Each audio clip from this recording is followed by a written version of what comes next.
نو اکثر خلک د استخاره په معنی نه پوهیږي. استخاره د الله رب العزت نه خیر غوښتل دي.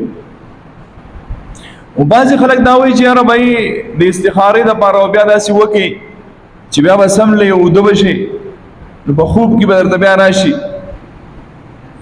نو دا یو خبره یاد لرئ، مونږ بیا د خوب انتظار کوو چې یاره خوب قرآن هغې او دا اوس بیا څه وکړم، جو بیا بل شپه وکړم، بیا هم خوب رانغی، بیا څه وکړم، بل شپه وکړم، بیا مو نه کوم، جو څه وکړم. دا د ټیم ضایع کوي، د ټیم ضایع کوي. چې کوم سړی کار والی که نه او همت والی دې ټیمونه نه ضایع کوي. دې د شپو د خوبونو انتظار نه کوي، د شپو د خوبونو انتظار نه کوي چې زه به د شپې خوب وینم. استخارې په معنی باندې ځان پوهېږو.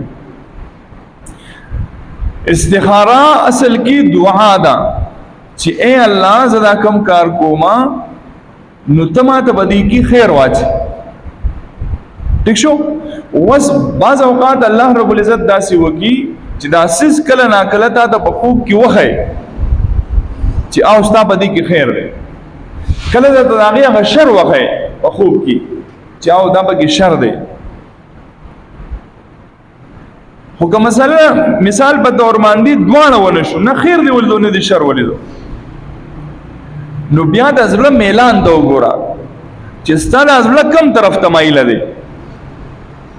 تا دوه کارونه دي مثال په طور باندې، یاره دغه ځای کې رشته وکم که ونه کم.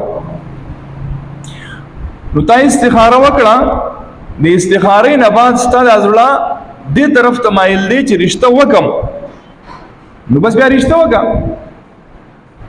ځکه چې الله رب العزت ستا په دې زړه کې واچوله چې دا کار داسې وکړه. اوس ته د دې انتظار کې چې یاره څنګه پیغمبرانو ته وحي راتلی او پیغمبر ته ویلې کېده چې دا کار ټیک دی او دا غلط دی، نو د دې انتظار مه کوه. د هغې وجه دا چې د وحي سلسله څه ده، هغه بنده ده، په تا باندې وحي نشي راتلی. خو تا د الله رب العزت په زړه کې یو خبر اچوه چې په دې کې ستا خیر دی. نو چې کم طرف ته ستا میلان سیوایي، کم طرف ته ستا د زړه توجه سیوایي، تا ته پکې خیر ښکاري، بس حق وکړه. اکثر خلک داسې یاره استخاره مې کړې ده او دا مې خوښه نه شوه رېږه بله وباسي. نو چې اوس دا دې خوښه نه شوه بله وباسي، په دې مطلب دا دی چې تا ګویا داسې ګڼې چې د الله تعالی مجبوره کول غواړې، او الله تعالی څوک مجبوره کولی نشي. الله تعالی څوک مجبوره کولی نشي. الله تعالی دومره وکړه ستا په زړه کې واچوله، اوس مزید مخکې ته محنت کوه، کوشش کوه. نو چې کله ته استخاره وکړه او استخاره کې ستا د زړه میلان هغه طرف ته پیدا شو، یو کار طرف ته، مثال په طور دوه کارونه دي، یاره د هوټل دا کار شروع کوم کا د پراپرټۍ کار شروع کوم، ستا په زړه کې الله رب العزت داسې واچوله، استخاره دې وکړه او ستا په زړه کې الله تعالی واچوله چې یاره د پراپرټۍ دا کار ښه دی، د هوټل نه دی، زړه دې هغه طرف ته مایل دی. بس ټیک کار هغه کار دی، دا یاد لرئ، کار هغه کار دی چې په هغې کې ستا زړه خوشحالي.